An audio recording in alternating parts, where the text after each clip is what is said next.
الحمد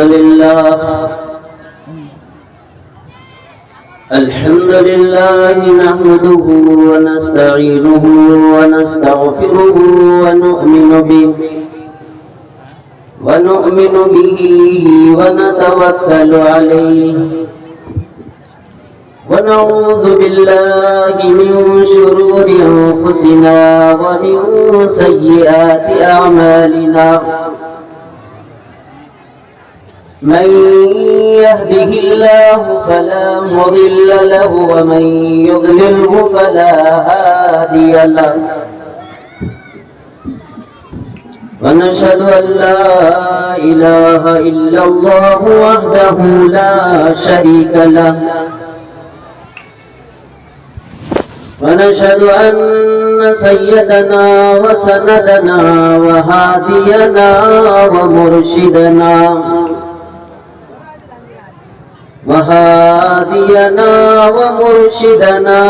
ومولانا محمد وعلى آله وأصحابه أجمعين.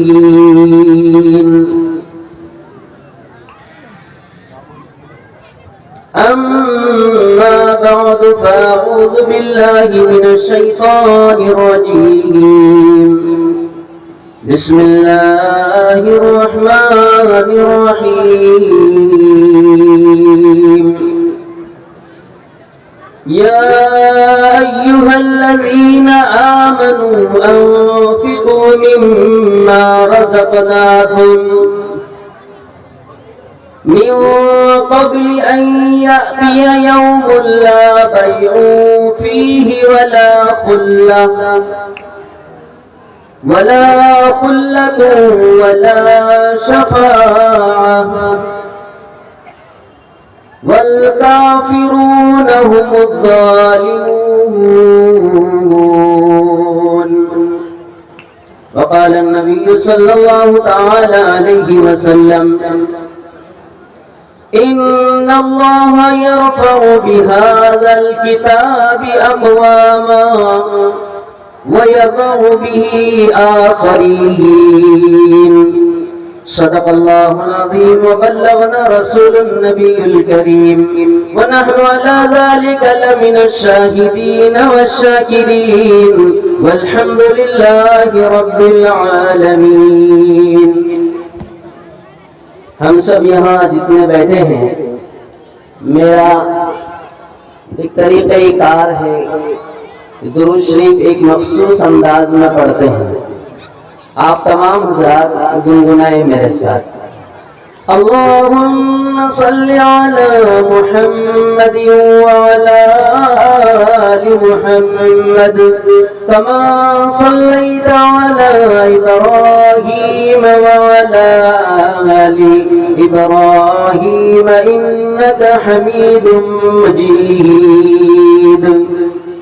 اللهم بارك على محمد وعلى آل محمد كما باركت على إبراهيم وعلى آل إبراهيم إنك حميد مجيد. معزز علماء کرام، دانشوران قوم و ملت، سامنے بیٹھے بزرگان محترم، عزیز بچوں، پردہ نشی ماں اور بہنیں، ہم لوگ آج جس پروگرام میں جس جلسے میں شریک ہیں اس جلسے کا عنوان ہے حافظ قرآن کی دستار بندی. آپ حضرات پیچھے بینر بھی دیکھ رہے ہیں اور حضرت مولانا انعام الحق صاحب دامت برکاتہم نے بھی علل اعلان ہمارے سامنے یہ بات رکھی، مگر وہ دستار بندی کل ہونی ہے. سب بولیے انشاءاللہ. اس لیے کہ جو بھی ہم کام کرنے کی نیت کریں آئندہ کے لیے، عزم کریں، ارادہ کریں تو اس پر انشاءاللہ بولنا چاہیے. یہ تعلیم اللہ نے اپنے نبی کو دیا. یہ قرآن کریم میں موجود ہے۔ اگر آپ حضرات سورہ کہف کی تلاوت کرتے ہیں تو آپ کو اس بات کا اندازہ ہوگا، ترجمے کے ساتھ اگر پڑھتے ہوں گے تو آپ کو اس کا اندازہ ہوگا کہ اللہ نے اپنے نبی کو انشاءاللہ کہنے کے لیے کیوں کہا۔ اس کے پیچھے ایک واقعہ ہے، میں نے اشارہ اس لیے کر دیا تاکہ آپ علماء حق کا ترجمہ اور تفسیر والی کتاب لے کر سورہ کہف کی تلاوت کیجیے گا اور ترجمہ اور تفسیر پڑھیے گا۔ ابھی ہم اور آپ نے درود شریف پڑھی، درود شریف ہم اور آپ نے پڑھی۔ ہم نے یہ اصول بنایا ہے کہ اس کو ہم اہتمام سے پڑھیں، ورنہ عموماً یہ کہہ دیا جاتا ہے کہ جی سب ساتھی درود شریف پڑھ لیں تو سب الگ الگ درود پڑھتے ہیں، کوئی چھوٹی، کوئی بڑی، کوئی آدھی، کوئی ادھوڑی۔ اب پوری میں درود وہ پڑھتا ہوں جو ہم سب نماز میں پڑھتے ہیں، تو سب کو اچھی طرح یاد بھی ہے۔ اللہ کے نبی صلی اللہ علیہ وسلم نے ایک بات ارشاد فرمائی، دیکھیے باتیں ہم سب کو پہلے سے معلوم ہوتی ہیں، مگر کبھی اس کو فٹ کرنا رہتا ہے جگہ پر، تو اس کی قیمت اور اس کا بھاؤ بڑھ جاتا ہے اور اس کی عظمت بڑھ جاتی ہے۔ حضور پاک علیہ الصلوۃ والسلام نے ارشاد فرمایا، جو شخص میرے اوپر درود شریف پڑھتا ہے، فرشتے اس درود کو لے کر میرے روضے پہ آتے ہیں اور میرے حوالے کرتے ہیں۔ ہم میں سے یہاں پر جتنوں نے درود شریف پڑھی ہے، ہم سب کے درود اللہ کا ایک فرشتہ لے جا کر نبی پاک علیہ الصلوۃ والسلام کے روضے پہ پیش کر دیا کہ فلاں جلسے میں آپ کا فلاں امتی آپ کے نام پر یا رسول اللہ درود بھیجا ہے۔ اب ہم میں سے جتنے پڑھ لیے بڑے خوش نصیب ہیں، جس نے نہیں پڑھے تو وہ ایک مرتبہ پڑھ لیجئے صلی اللہ علیہ وسلم۔ الحمدللہ اب سب کا پہنچ گیا۔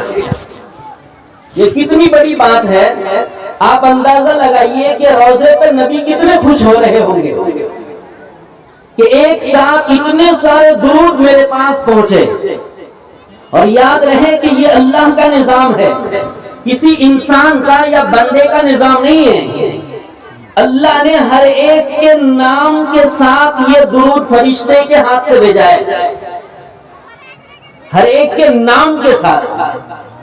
تو ہم میں سے جتنوں نے یہ درود پڑھی ہے، ہر ایک کے نام کے ساتھ یہ درود رسول اللہ کے روضے پہ پہنچا۔ اسی مناسبت سے ایک بات اور عرض کر دیتا ہوں، روزانہ جس طرح ذکر و اذکار کے معمولات ہیں نا، اس میں درود شریف کا بھی معمول ہونا چاہیے۔ بزرگوں، صبح سے شام تک اور شام سے صبح تک ہم اپنی مصروفیات میں اپنا وقت کیسے گزار دیتے ہیں؟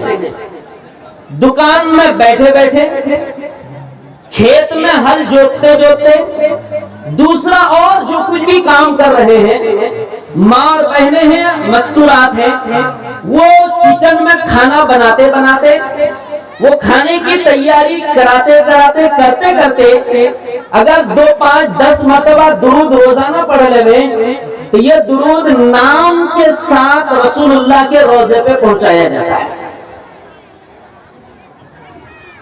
ہم میں سے یہاں پر جتنے بیٹھے ہیں بزرگوں، دیکھیے میں تھوڑی دیر بات کروں گا، میرے بعد ایک مجھ سے بڑے مقرر ہیں، میں بھی ان کو سنوں گا انشاءاللہ۔ میں تھوڑی دیر بات کروں گا اور میری باتوں کو ذرا ذہن و دماغ کو حاضر رکھ کر سنیے۔ الحمدللہ میرے سامنے جو مجمع ہے وہ تو سن رہا ہے، ماں اور بہنوں سے بھی گزارش ہے آپ لوگ بھی تھوڑا یکسو ہو جائیے اور میری باتوں کو سنیے۔ اگر آپ 10 مرتبہ دن میں درود پڑھیں گے، نام اعمال پر یہ درود ہمارا لکھا جائے گا۔ 10 مرتبہ اگر سبحان اللہ کہیں گے تو یہ نام اعمال میں لکھا جائے گا۔ 10 مرتبہ الحمدللہ کہیں گے تو یہ نام اعمال میں لکھا جائے گا۔ ہمارے نبی جو کائنات کے سب سے بڑے سمجھدار کائنات کے، انہوں نے فرمایا ہے کہ سب سے بڑا عقل مند انسان کائنات کا وہ ہے جو مرنے سے پہلے مرنے کی تیاری کرے۔ دیکھیے حدیث کا لفظ کیا ہے؟ عقل مند انسان وہ ہے جو مرنے سے پہلے مرنے کی تیاری کرے۔ مرنے سے پہلے مرنے کی تیاری کیا ہے؟ بزرگوں یہی چیزیں ہیں۔ ہم دنیا کے جھمیلوں میں اتنا گھس کے رہتے ہیں نا، عبادات مزے لے کر یکسو ہو کر خشوع اور خضوع کے ساتھ ہم نہیں کر پاتے ہیں۔ آپ خود اندازہ لگائیے نمازوں کا کیا حال ہے ہمارا۔ نیت باندھنے سے لے کر سلام پھیرنے تک کتنی مرتبہ کھیت میں، بازار میں، دکان میں گھوم پھر کے آ جاتے ہیں۔ 4 رکعت نماز میں قیامت کے دن اگر رب پروردگار یہ فرما دے بندہ میں تجھے معاف کر دوں گا، تو مجھے ایک نماز ایسی دکھا دے جو تکبیر تحریموں سے لے کر سلام پھیرنے تک تو کسی طرف نہیں گیا تھا، ایک نماز دے دے تو جنت میں چلا جا۔ ہم میں سے کتنے ہیں جو ہاتھ اٹھا سکتے ہیں؟ یہ ہے ہماری عبادات کا حال۔ اللہ کے نبی صلی اللہ تعالی علیہ وسلم نے فرمایا عقل مند انسان وہ ہے جو مرنے سے پہلے مرنے کی تیاری کرے۔ اللہ کے نبی صلی اللہ تعالی علیہ وسلم نے ایک حدیث میں یہ ارشاد فرمایا کبھی بندہ اپنی زبان سے کوئی خیر کا جملہ ایسا نکالتا ہے رب پروردگار کو وہ جملہ اتنا پسند آ جاتا ہے، اتنا پسند آ جاتا ہے، قیامت تک کے لیے اس کی رضامندی لکھ دیتا ہے۔ اور کبھی بندہ اتنا غافل رہتا ہے، زبان اتنی خراب ہے، جس کو چاہا جو کچھ چاہا بول دیا، زبان پر کنٹرول نہیں۔ کبھی کوئی جملہ ایسا نکلتا ہے جس جملے کی وجہ سے رب پروردگار اتنا ناراض ہوتا ہے، قیامت تک کے لیے ناراضگی لکھ دیتا ہے۔ یہ حدیث ہوئی۔ تو کیوں نہ ہم اپنی زبان کو اللہ کے ذکر میں مشغول رکھیں۔ فرمایا مدنی کریم صلی اللہ تعالی علیہ وسلم نے عقل مند انسان وہ ہے جو مرنے سے پہلے مرنے کی تیاری کرے۔ میں ایک بات بتانا چاہ رہا ہوں، اس لیے اس کو بار بار میں بول رہا ہوں، میری عادت ہے بار بار بولنا۔ بعض بزرگوں کی عادت یہ ہے، وہ کہتے ہیں میرے اندر عیب یہ ہے کہ میں ایک بات کو 2 بار نہیں بولتا ہوں۔ میرے اندر عیب یہ ہے کہ میں ایک بات کو بار بار بولنے کی کوشش کرتا ہوں تاکہ سمجھ میں آ جائے۔ رسول پاک صلی اللہ علیہ وسلم کی عادت شریفہ یہی تھی، آپ ایک بات کو مجمع میں بار بار لوٹا لوٹا کر بولتے تھے۔ نبی پاک علیہ الصلوۃ والسلام نے ارشاد فرمایا عقل مند انسان وہ ہے جو مرنے سے پہلے مرنے کی تیاری کرے۔ عقل مند انسان۔ ابھی ہم ایک کالج کے پروگرام میں تھے، یہاں ایک بہت بڑے دانشور آئے تھے، عالم دین تھے، مفتی قاضی بھی ہیں، لیکن بڑے جہاندیدہ انسان ہیں۔ اس پروگرام میں تھے، انہوں نے ایک بات کہی جو میں نے زبردست اس کو نوٹ کیا۔ کہنے لگے کہ ہم اور آپ کے پیغمبر جناب محمد الرسول اللہ صلی اللہ تعالی علیہ وسلم کو جو نبوت کا زمانہ ملا ہے نا، وہ صرف 23 سال، کتنے؟ 20 سال اور 3 سال۔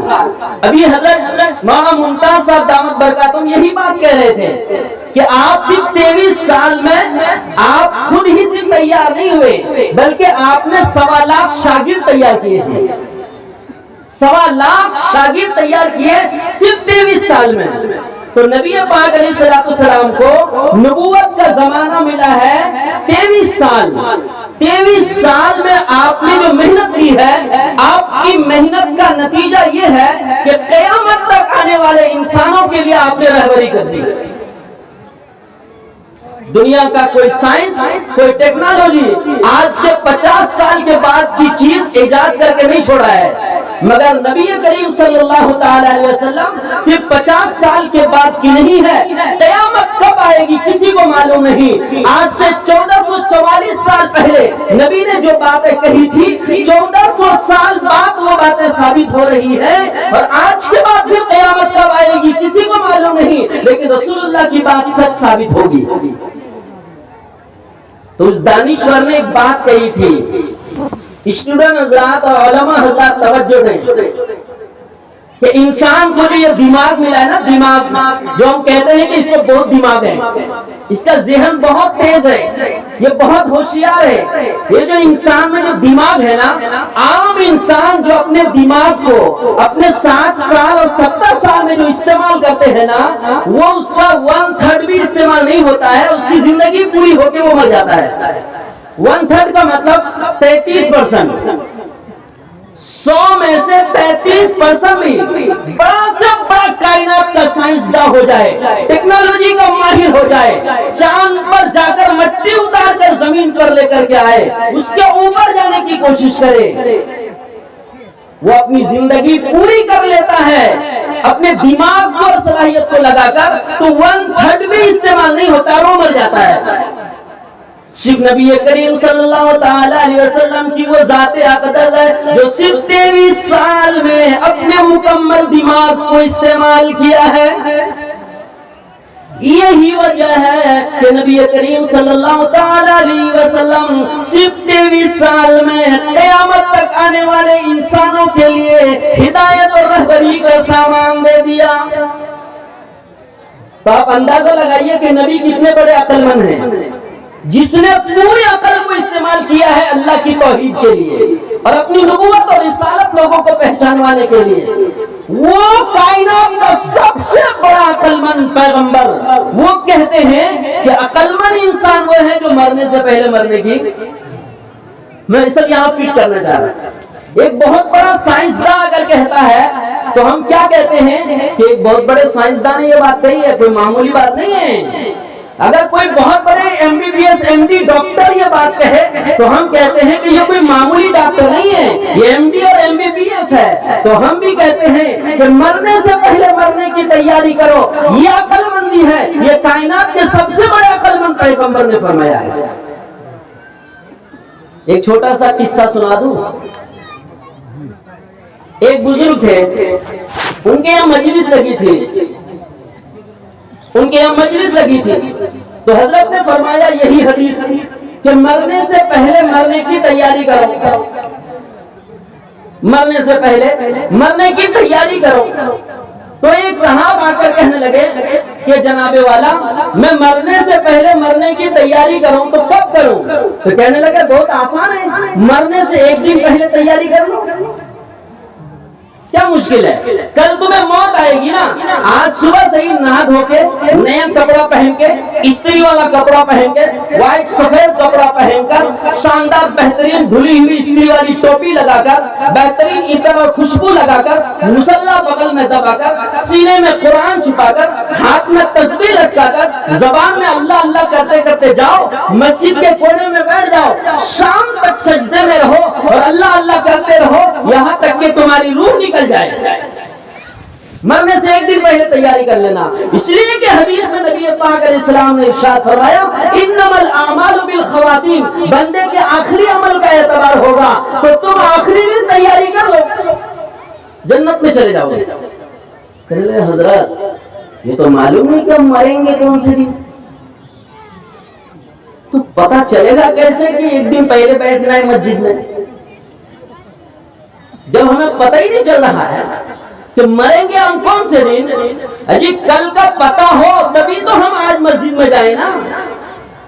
اجی اگلے جمعے میں مرنا ہے تو تبھی نا ہم جمعرات کو مسجد میں جائیں گے.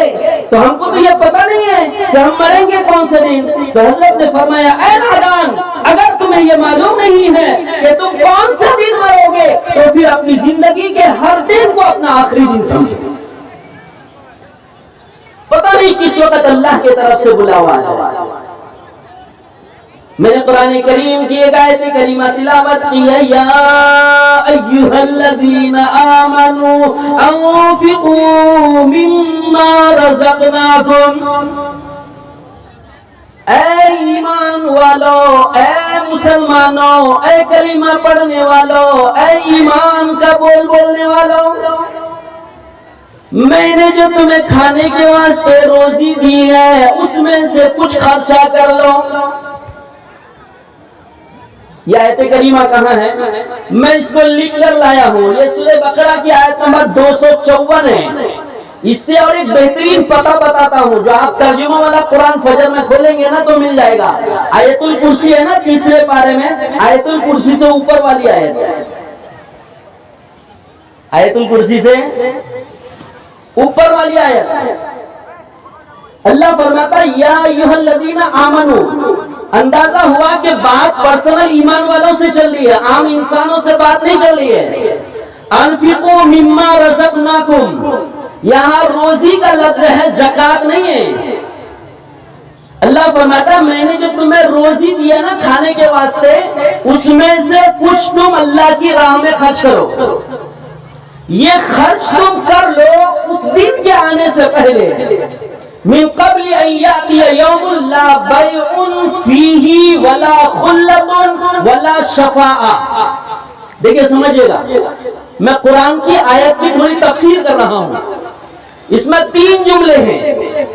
اللہ فرماتا ہے کہ میں نے جو تمہیں روزی کھانے کے لیے دیا ہے، اس سے اندازہ ہوتا ہے کہ اس سے امیر اور مالدار لوگ ہی مراد نہیں ہیں، بلکہ عام مڈل کلاس کے درمیانی متوسط درجے کے جو لوگ ہیں نا، جو کماتے کھاتے ہیں روز، جن کو روٹی میسر ہو جاتی ہے، کھانا میسر ہو جاتا ہے آسانی سے، اللہ ان سے کلام کرتا ہے۔ اور الحمدللہ الحمدللہ کوئی بھی بھوکا نہیں سوتا، سب کھا کے ہی سوتے ہیں۔ تو اللہ پاک ہم سب سے کلام کر رہا ہے کہ دیکھو میری راہ میں خرچ کر لو ایک ایسے دن کے آنے سے پہلے جس دن کے 3 چیزیں کام نہیں آئیں گی۔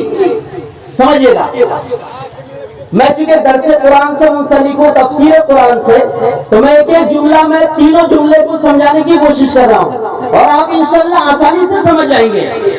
اور آپ بھی تھوڑی کوشش کیجئے گا توجہ دے کر، ایک عام سے عام آدمی بھی سمجھ جائیں گے انشاءاللہ۔ میں کہتا ہوں ماں اور بہنیں جو ترجمہ والا قرآن عام طور پر نہیں پڑھتی ہے نا، آج وہ بھی سمجھ جائیں گے۔ سمجھیں گے بھائی؟ بولیے انشاءاللہ، تھوڑی زبان کھول کے بولیے انشاءاللہ، اور تھوڑا زور سے بولیے انشاءاللہ۔ کچھ لوگ جاگ گئے، اصل میں اس لیے میں 3 مرتبہ بولا کہ کچھ حضرات محض خواب تھے، گئے تھے اوپر، تو وہ جاگ گئے، وہ جاگ گئے۔ اللہ فرماتا ہے اس دن کے آنے سے پہلے جس دن تمہیں 3 چیزیں کام نہیں آئیں گی۔ پہلے میں ایک چیز بتاتا ہوں، ایک آدمی اگر دنیا کی جیل میں گرفتار ہو جائے، پولیس پکڑ کے لے کے گئی اور جیل میں تھانے میں بند کر دیا، تو اس کے تھانے سے باہر آنے کی 3 شکلیں ہیں۔ نمبر 1 لین دین۔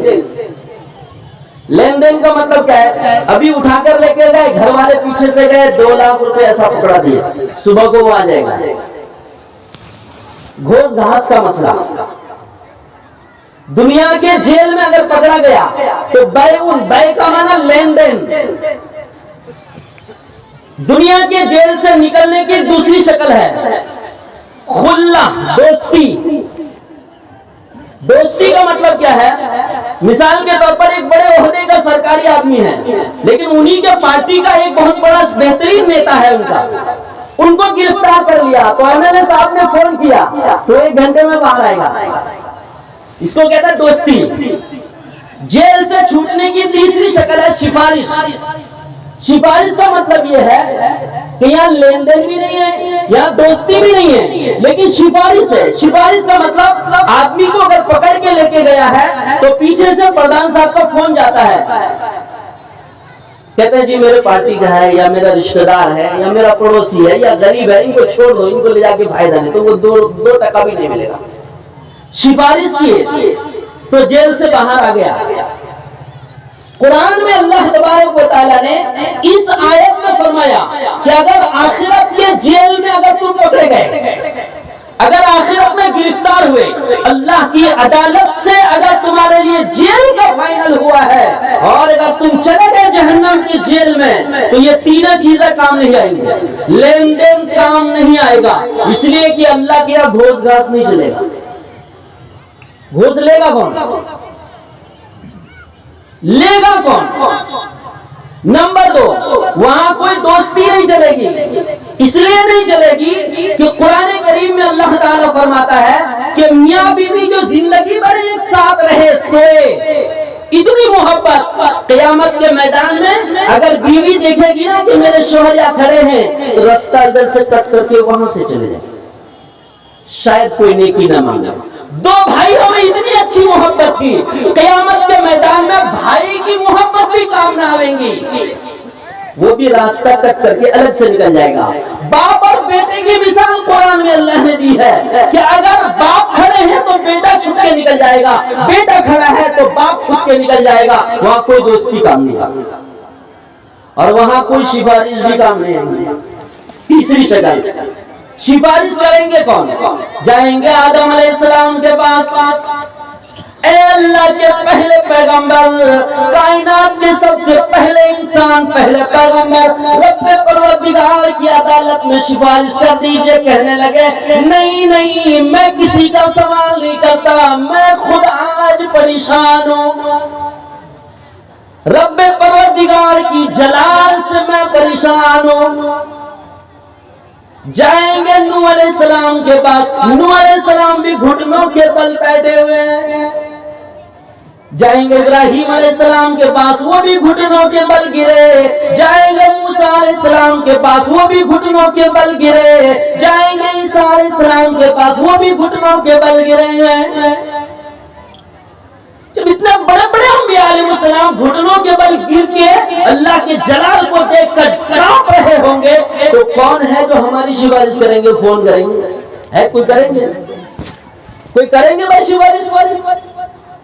تو اللہ فرماتا ہے یا ایھا الذین آمنو، اے مومنو، اے ایمان والو، اے مسلمانوں، اے کلمہ پڑھنے والو، انفقوا مما رزقناکم، اللہ نے جو تمہیں دیا ہے نا روزی، اس میں سے خرچہ کرو۔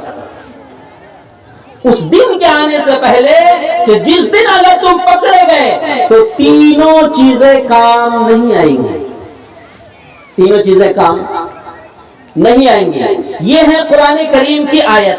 اللہ تبارک و تعالی نے فرمایا والکافرون هم الظالمون، جو لوگ میرے اس نظام کا انکار کریں گے نا وہ ظالم ہوں گے۔ میں نے بتا دیا نا خرچ کرنے کے لیے خرچ کرو، یہ اللہ کی شان ہے جو شہنشاہی انداز میں اللہ بیان فرماتا ہے۔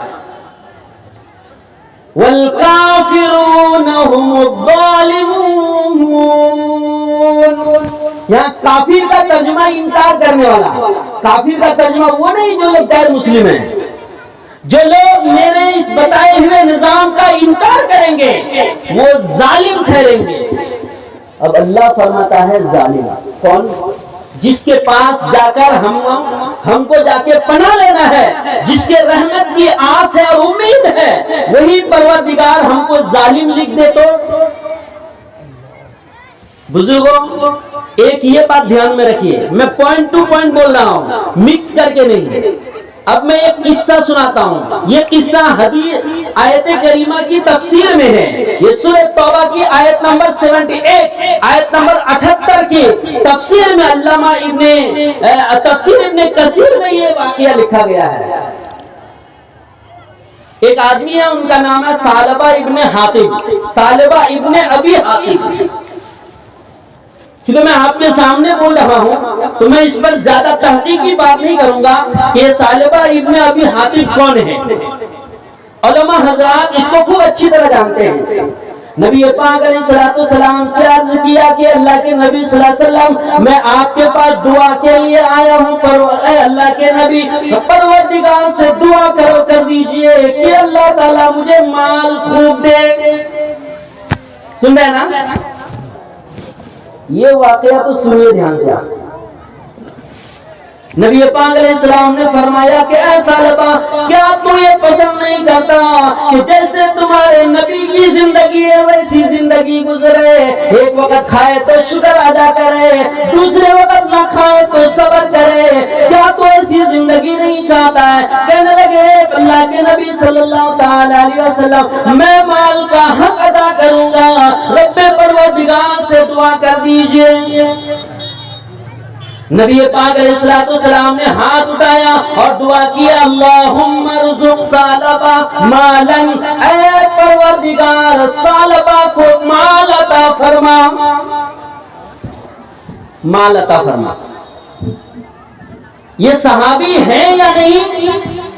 اس میں محدثین کہتے ہیں کہ یہ منافق تھے، اس لیے میں بار بار رضی اللہ عنہ نہیں کہہ رہا ہوں، لیکن اگر میں کہہ دوں حضرت ثعلبہ رضی اللہ تعالیٰ عنہ تو یہ اس لیے کہ نبی کے پیچھے نماز پڑھتے تھے، گرچہ ان کا دل خراب تھا۔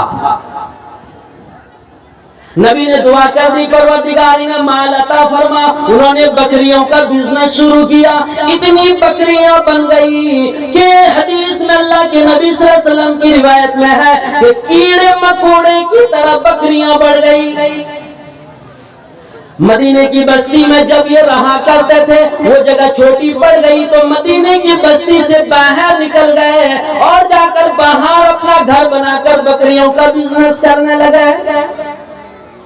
پہلے مدینے کی بستی میں 5 نمازیں نبی کے پیچھے پڑھتے تھے، جب مدینے سے باہر چلے گئے تو صرف ظہر اور عصر پڑھتے، مغرب عشاء فجر ادھر ہی پڑھ لیا کرتے ہیں۔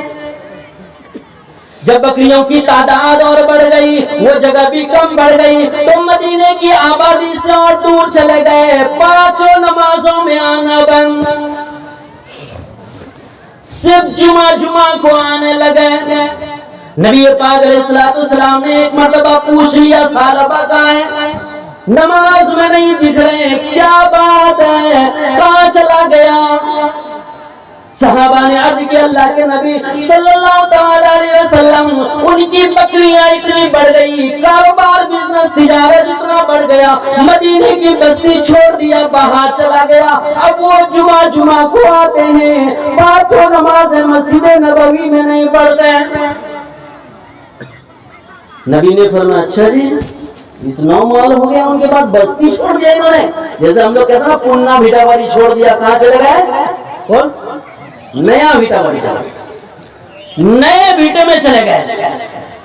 تو نبی پاک علیہ السلام نے زکات کی لسٹ بنائی، دیکھیے سمجھیے گا، دیکھ رہے ہیں نا میرے طرف، زکات کی لسٹ بنائی کہ اتنی بکریاں اگر ہوں تو اتنی زکات، اتنی بکریاں ہوں تو اتنی زکات، اتنی بکریاں ہوں تو اتنی زکات۔ آپ نے 2 صحابی کو بھیجے، 2 آدمی کے طرف، ایک صحابی رسول حضرت ثعلبہ رضی اللہ تعالیٰ ان کے پاس گئے اور جا کر کے یہ پرچی دکھائی، کہنے لگے اللہ کے نبی صلی اللہ تعالیٰ علیہ وسلم نے زکات وصول کرنے کے لیے بھیجا ہے، دیکھو اتنی بکریاں ہیں تو اتنی زکات میں دو، اگر 50 ہے تو اتنی دو، 100 ہے تو اتنی دو، 200 ہے تو اتنی دو، 500 ہے تو اتنی دو۔ وہ پرچی ہاتھ میں لیا اور دیکھ کر یوں کہا مجھے تو یہ جزیہ ٹیکس لگ رہا ہے، پتہ نہیں اس میں کیا لکھ رہا ہے۔ اور خط ہے کس کا؟ رسول اللہ۔ ان کو کہہ رہے ہیں آگے چلے جاؤں، واپسی میں دیکھیں گے۔ وہ صحابی آگے چلے گئے دوسرے بزنس مین کے پاس، ان کے پاس سے لے کر کے آئے، ان سے کہا کہ بھائی ابھی بولو تو میں بعد میں سوچوں گا کیا کروں گا۔ تھے ہی منافق، لیکن رسول اللہ کے پیچھے نماز پڑھتے تھے جب مدینے میں تھے تو۔ نبی پاک علیہ السلام کے پاس یہ عامل زکات وصول کرنے والے صحابی واپس آئے، آ کر کہنے لگے اللہ کے نبی صلی اللہ علیہ وسلم آپ نے جن کے حق میں مال کے بڑھنے کی دعا کی تھی اتنا اکڑ آیا کہ آپ کی پرچی کو دیکھ کر انہوں نے جزیہ ٹیکس قرار دیا، زکات دینے سے انکار کر دیا ہے۔ راہ خدا میں غریبوں کا جو مال ہے وہ دینے سے انکار کر دیا ہے، اے اللہ کے نبی کیا کروں؟ نبی نے فرمایا یا ویحا ثعلبہ، اے ثعلبہ کی تباہی۔ یہ آواز نکلنے کی عرش میں جا کر آواز ٹکرا گئی، جبریل علیہ السلام آئے، آ کر کے کہنے لگے اللہ کے نبی صلی اللہ تعالی علیہ وسلم اب اگر یہ ثعلبہ واپس کبھی آیا مال لے کر اس کا مال قبول کرنے کی اجازت نہیں۔ کسی صحابی نے جا کے کہہ دیا کہ تمہارے لیے نبی نے بد دعا کر دی، یا ویحا ثعلبہ، ثعلبہ کی تباہی ہو۔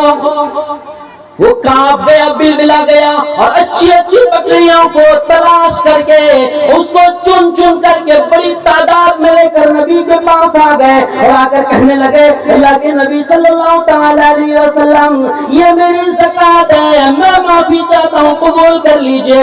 نبی نے فرمایا عرش سے منع ہو گیا ہے. یوں زمین سے مٹی اٹھائی اور یوں ناک میں اور پیشانی میں رگڑتے ہوئے جا رہا ہے. اب تو میری ہلاکت مقدر ہو گئی, اب تو میری بربادی مقدر ہو گئی. نبی نے انکار کر دیا. نبی پاک علیہ السلام کا وصال ہو گیا. زمانہ گزرا, زمانہ آیا. حضرت ابوبکر صدیق رضی اللہ تعالیٰ عنہ کا 2 سال 2 مہینے 10 دن آپ کی حکومت رہی. وہ مال لے کر کے آیا اور آ کر کہنے لگا اے امیر المومنین میرا مال قبول کر لیجئے. حضرت ابوبکر رضی اللہ تعالیٰ عنہ کہنے لگے جس مال کو اللہ نے ریجیکٹ کیا ہے, جس مال کو نبی نے ٹھکرایا, میں ابوبکر بھی قبول نہیں کرتا. 2 سال 2 مہینے 10 دن کی خلافت کے بعد زمانہ آیا حضرت عمر ابن الخطاب رضی اللہ تعالیٰ عنہ کا. 10 سال 2 مہینے 10 دن حکومت رہی, خلافت رہی. وہ بکریوں کو لے کر کے آیا, آ کر کہنے لگا اے امیر المومنین میری زکات قبول کر لیجئے. حضرت عمر رضی اللہ تعالیٰ عنہ کہنے لگے جس مال کو اللہ نے دفع کیا, جس مال کو نبی نے ریجیکٹ کیا, جس مال کو ابوبکر نے قبول نہیں کیا, میں عمر بھی قبول نہیں کرتا. زمانہ آیا عثمان غنی رضی اللہ تعالیٰ عنہ کا, انہوں نے بھی ٹھکرا دیا, کہنے لگے میں بھی قبول نہیں کرتا. تفسیر میں یہاں تک ہے. میں نے جس تفسیر کا حوالہ دیا ہے تفسیر ابن کثیر, اس کے آگے اس کی تشریح میں ایک محدث لکھتے ہیں کیونکہ سال بھر روتا ہوا چلا گیا بکریوں کو لے کر کے اور مدینے کے اطراف میں یہ اعلان کر دیا او مدینے کے غریبوں, او مدینے کے فقیروں, اے محتاجوں, اے ضرورت مندوں, آ جاؤ سب کوئی آ جاؤ, سال بھر کے مال میں سے جس کو جتنا لینا ہے لے کر چلے جاؤ. چاروں طرف سے فقیر غریب محتاج مسکین لوگ نکل کے آئے. کسی نے یہ کہہ دیا مجلس میں یہ وہ مال ہے جس کو اللہ نے قبول نہ کیا, جس کو نبی نے ٹھکرا دیا, جس کو ابوبکر عمر عثمان نے ٹھکرا دیا. مدینے کے فقیروں نے بھی جواب دے دیا ہم بھی قبول نہیں کرتے, ہم بھی نہیں کرتے. اس کے آگے محدث لکھتے ہیں وہ پہاڑ کے اوپر گیا اور دھڑام سے لڑکتا ہوا گرتا ہوا آیا, خودکشی کر کے مر گیا. قصہ یہاں پورا ہو گیا. دیکھیے میں پوائنٹ ٹو پوائنٹ بات کر رہا ہوں, میں ملاتا نہیں. پہلے میں نے وہ تفسیر کے 3 جملے بولے, نہ لین دین گھوس گھاس چلے گا, نہ دوستی چلے گی, اور نہ ہی سفارش چلے گی. میں نے یہ واقعہ بیان کیا. میں اپنی بات سمیٹتا ہوں. ایک چھوٹا سا واقعہ اور سنیے, آپ کو اندازہ ہوگا یہ بات میں کیوں بیان کر رہا ہوں. بزرگوں میں نے پہلے ہی کہا ہے اپنے روزی میں سے خرچ کرنا ہے, زکات میں سے نہیں. وہ تو دینا ہی ہے, وہ میرا آپ کا تھوڑے ہے, وہ تو ہے ہی غریبوں کا. زکات میرا اور آپ کا ہے ہی نہیں. یہاں بات روزی کی چل رہی ہے. دمشق میں ایک قبرستان ہے, ایک بڑے محدث, میں نے آج ہی تازہ ترین اس کو دیکھا اور پڑھا ہے. تازہ آج ہی زہر کے بعد اثر سے پہلے مغرب کے بعد پھر میں گھر میں دروازہ بند کر کے پھر میں ڈبل سے غور سے اس کو دیکھا اور پڑھا. دیکھا پڑھا کا مطلب ویڈیو بھی وہ بیان ہے عربی میں. میں حضرت مفتی محبوب صاحب کو بھیجوں گا انشاءاللہ, ہے نا, ان کو بھیجوں گا میں. دمشق کے میں ایک قبرستان تھا, وہاں ایک قبر کھودنے والا تھا. جیسے گاؤں میں کچھ لوگ مخصوص ہوتے ہیں نا قبر کھودنے کے لیے, تو ان کا فارسی میں نام ہے گورکن, قبر کھودنے والا آدمی. سمجھ رہے نا بھائی کیا نام ہے, قبر کھودنے والا. وہ اچانک ایک مرتبہ ایک عورت آئی ایک میت لے کر کے اور اس سے کہا بھائی ایک قبر کھودو. تو اس میت کے ساتھ قلیل تعداد میں, تھوڑے سے لوگ تھے, زیادہ لوگ نہیں تھے. میت کے ساتھ زیادہ لوگ نہیں تھے. اس قبر کھودنے والے نے قبر کھودی. دیکھیں دھیان سے سنیے گا, تڑپ جائیں گے اگر آپ سمجھیں گے اس کو. میں تو عربی میں سنا تو تڑپ گیا. اس کی قبر کھودو. تو قبر کھودنے والے نے اس کی قبر کھودی، تو لوگوں نے میت اتار کر ان کے ہاتھ میں دیا، ان کے ہاتھ میں دیا، تو گور کن قبر کھودنے والا یہ دیکھ رہا ہے کہ فوراً قبر ایک دم اتنی کشادہ ہو گئی، کھل گئی اور جنت کا باغ بن گئی، اور دو تیز رفتار گھوڑ سوار آئے اور اس کے میت کو لے کے آسمان میں چلے گئے، اور یہ قبر کھودنے والا بے ہوش ہو کر گر گئے۔ اتنا بیان کرنے کے بعد شیخ کیا کہتے ہیں، یہ تحقیقی واقعہ ہے، کوئی الف لیلا کا قصہ نہیں ہے۔ میں بتا رہا ہوں، سنیں، یہ جملہ ہے وہاں پہ، یہ کوئی الف لیلا کا قصہ نہیں ہے، یہ دمشق کے قبرستان کی تحقیقی بات ہے۔ یہ وہ بے ہوش ہو کے گر گیا، تو اس عورت نے اس کے منہ پہ پانی مارا، وہ کسی طرح ٹھیک ٹھاک ہو گیا، وہ عورت چلی گئی۔ لوگوں نے ان سے پوچھا تو بے ہوش ہو گیا تھا میاں؟ نہیں، ہم کو تو پتہ نہیں۔ اصل میں مسئلہ یہ ہے، میں جو قبر میں میت کو ہاتھ میں لیا نا، تو اس میت کو قبر اس کا جنت کا باغ بن گئی، اور اس میت کو دو گھوڑ سوار آئے اور آسمان میں لے کر چلے گئے، اس لیے میں بے ہوش ہو گیا۔ تو لوگ کیا سمجھے؟ عجیب آدمی، کچھ بھی بولتے رہتا ہے۔ ہم لوگ کہتے ہیں نا باتوں بات میں، جب کوئی عقل سے بڑے بات ہو تو کیا کہتے ہیں؟ عجیب آدمی ہے، کچھ بھی بولتے ہو تم۔ تو لوگوں نے اتنا یقین نہیں کیا۔ آگے عربی کا جملہ ہے کہ چند مہینوں کے بعد وہی عورت ایک اور میت لے کے آئی اور ان سے کہا کہ قبر کھودو، قبر کھودو۔ اس نے قبر کھودا، قبر کھودنے کے بعد میت کو جب ہاتھ میں لیا تو لینے کے بعد وہ کیا دیکھتے ہیں کہ قبر کشادہ ہو گئی اور جنت کا باغ بن گئی، جنت کا باغ۔ لیکن اب کی بار یہ قبر کھودنے والا بے ہوش نہیں ہوا، یہاں تک کہ دفن کر کے نکل گئے۔ نکلتے ہی تو دیکھا کہ وہ عورت چلی گئی، تو ان کے پیچھے پیچھے بھاگے، کہنے لگے سنو سنو سنو، آؤ ادھر، تم کون ہو، کہاں سے ہو؟ تو عورت کہنے لگی کیوں ہو بھائی، کیا بات ہوئی، بات کیا ہوئی؟ کہنے لگے کہ یہ میت ہے کون؟ میں نے پہلی مرتبہ میت جو دفن کیا اس کے ساتھ وہ مسئلہ پیش آیا کہ قبر جنت کا باغ بن گئی اور دو گھوڑ سوار آ کر کے اس کے میت کو لے کر چلے گئے۔ دوسری میت کو جو میں نے دفن کیا ان کے بارے بھی میں نے دیکھا کہ ان کی قبر کشادہ ہو گئی اور جنت کا باغ بن گئی۔ بتاؤ ماجرا کیا ہے، بتاؤ ماجرا کیا ہے؟ عربی کے جملے میں یہ لکھا ہے، بھائی کچھ نہ پوچھو، مجھے میری تکلیف میں رہنے دو۔ کیا کہہ رہے ہیں بھائی؟ اور نہ پوچھو گا، مجھے میری تکلیف میں رہنے دو۔ انہوں نے زبردستی پکڑا، چونکہ انہوں نے منظر کچھ اور دیکھا ہے نا، تو پوچھنا چاہ رہے ہیں کہ یہ دو میت ہے کون؟ کہنے لگا مائی جی آپ بتاؤ ضرور، آپ ہم بتائے بغیر جانے نہیں دیں گے آپ۔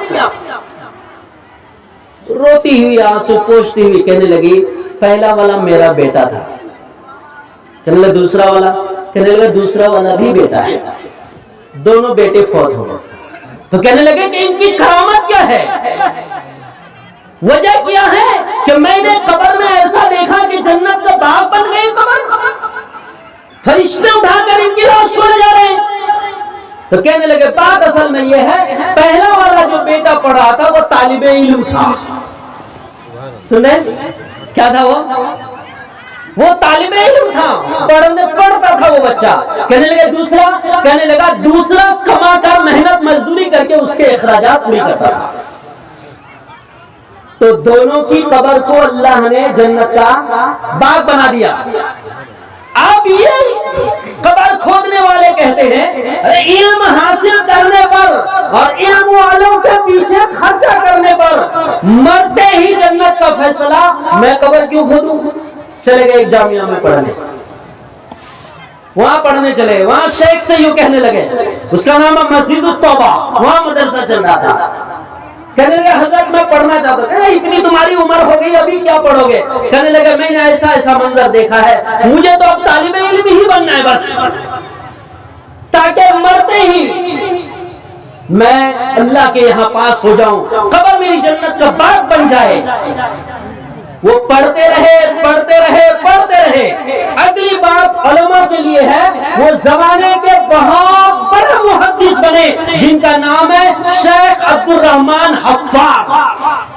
حفار کا معنی قبر کھودنے والا، نہیں بہت کثرت سے قبر کھودتے تھے، قبر کھودنا چھوڑ کر اب وہ علم حاصل کرتے کرتے اتنے بڑے محدث بنے، ان کا نام ہی پڑ گیا حفار۔ جس طرح ابو ہریرہ بلی کے بچے کا باپ، چھوٹے بچے کا باپ، بلی کے چھوٹے بچے کا باپ، اسی طرح ان کا نام پڑ گیا حفار، قبر کھودنے والے محدث۔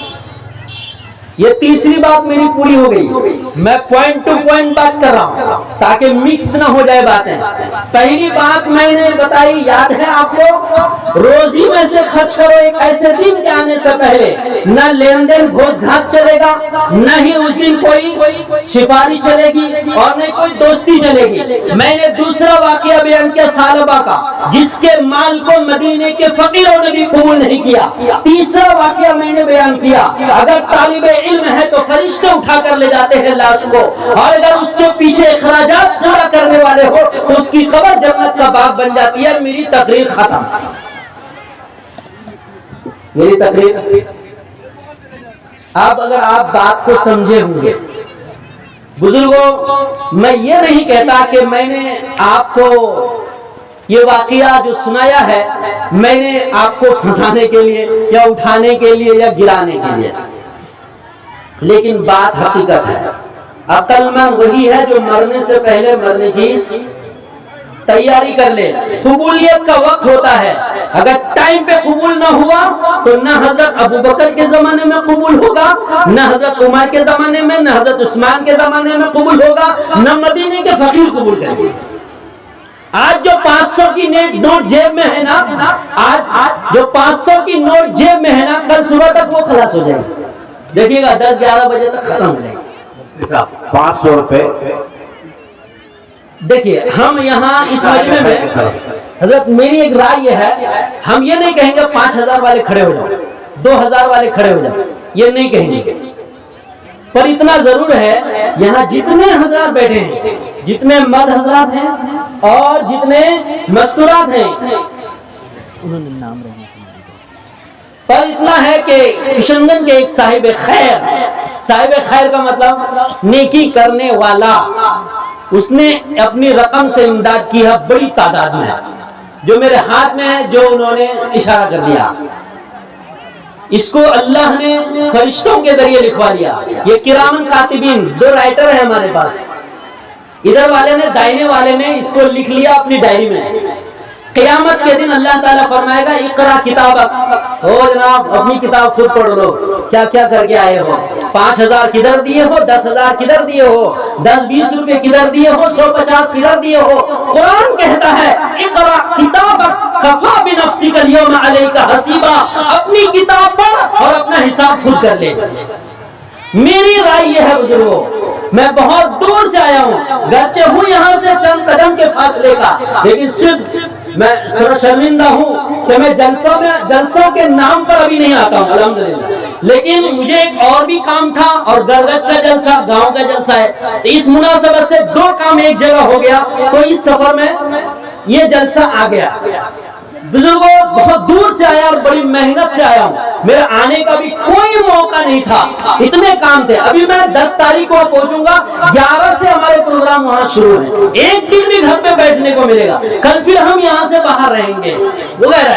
بہرحال میری رائے یہ ہے کہ جتنے مرد حضرات ہیں، بزرگ ہیں، بچے ہیں، دیکھیں اس کا نام ہے مؤذن صاحب، کیا نام ہے اس کا؟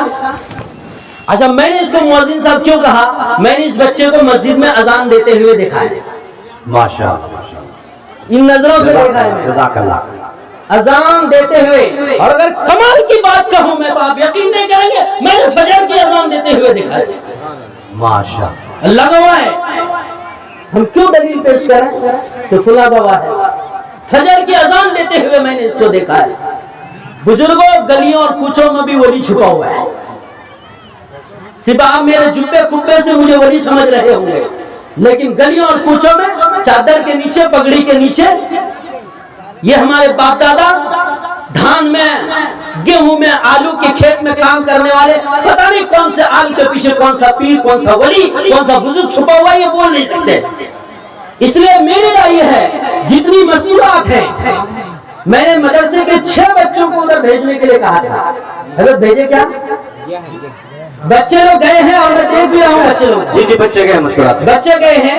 جتنی ماں بہنیں ہیں آپ سے جتنا ہو سکے 100 روپے 200 روپے 10 20 روپے 100 50 روپے آپ دیجیے، اور مرد حضرات سے بھی میری درخواست ہے آپ میں سے جو کچھ جس کو دینا ہے آپ میں سے ہر ایک آدمی دے کے جائیے گا، دے کے جائیے گا۔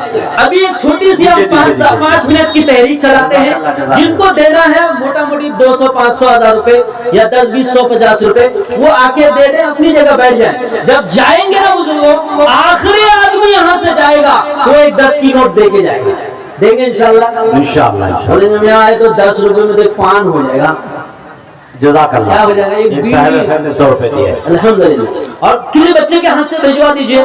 لیکن یہ بات دیکھیں میں نے پوری تقریر اسی عنوان پر میں نے کی ہے تاکہ بزرگوں بات سمجھ میں آ جائے۔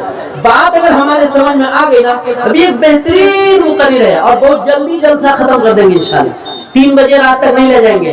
پچھلے سال آئے تھے وہ فجر کی اذان میں 20 منٹ باقی تھا گچی نگر کے جلسے میں، صاحب خیر نے 500 روپے دیا، تو ایسا نہیں کریں گے، 20 منٹ باقی نہیں رکھیں گے، سونے کا موقع ملے گا۔ لیکن آپ بیٹھیے گا، اگر نہیں دینا ہو نا، اٹھنے کو دل نہیں کر رہا ہے تو آپ بیٹھے رہیں، آپ کے بازو میں جو کوئی مؤذن صاحب ہو نا اس کو بھیج دیجیے گا۔ ایک صاحب خیر نے 500 روپے دیا ہے، اللہ قبول فرمائے۔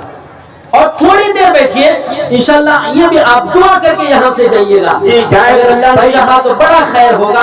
آپ جو کچھ دینا ہے آپ کو دے کے بیٹھ جائیں، 150 روپے دیا، اللہ قبول فرمائے۔ دے کے آپ اپنی جگہ بیٹھ جائیں، یا اپنے بازو میں کوئی بچہ ہے تو ان کے ہاتھ سے بھیج دیں، ایک صاحب نے 100 روپے دیا ہے، ان کے ہاتھ سے بھیج دیں۔ ہماری دعائیں ہیں اللہ تعالیٰ اچھی زندگی نصیب فرمائے، ہماری دعائیں ہیں جتنے ہمارے باپ دادا ہیں، باپ چچا ہیں، بھائی ہیں، اور جتنے ہماری ماں اور بہنیں ہیں، اللہ تبارک و تعالیٰ سب کو ایمان اعمال کے ساتھ اچھی زندگی نصیب فرمائے، اللہ سب کو بیت اللہ میں حج نصیب فرمائے۔